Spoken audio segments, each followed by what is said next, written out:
Last question on Quora. Blake bringing the fire on 41.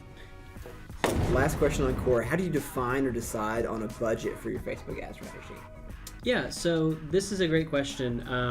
The definition or how you define your budget is, it goes into a few things. What are you selling?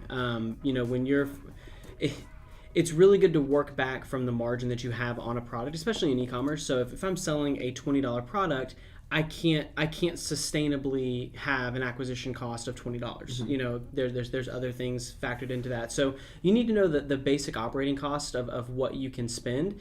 I would also recommend that you can't go into Facebook advertising and the testing phase with I've got to be making back a 4x ROI or ROAS right now. It's not that simple. You'll hit that every once in a while with your testing.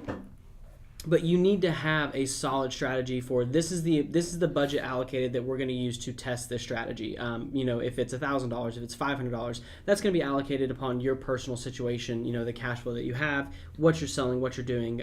It baffles me sometimes people who are selling $500, $600, $700 items who are upset at a cost per purchase, or they pull a test after spending $20 on it. And it's like, you're not giving Facebook enough time you're being impatient. And a lot of times you're killing ad sets that would be winners, and you're killing them too early. Facebook, their internal their internal measurement is that you need 8,000 impressions before you have enough data to really make a decision. Yep. Now that can be hard to reach for a low budget campaign.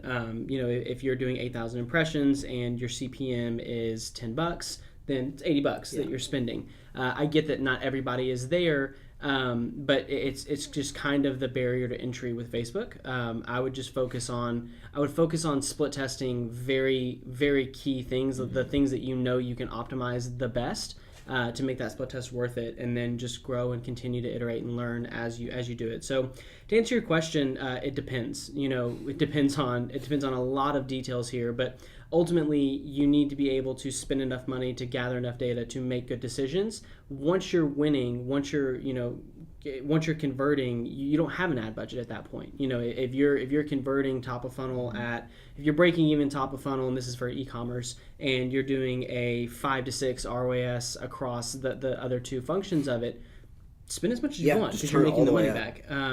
Don't blow out your audiences, and that's a whole nother conversation. But your budget is defined a lot of times on the ROI that it's presenting you with. But in that first initial phase, you do need to set up money to test. Mm-hmm.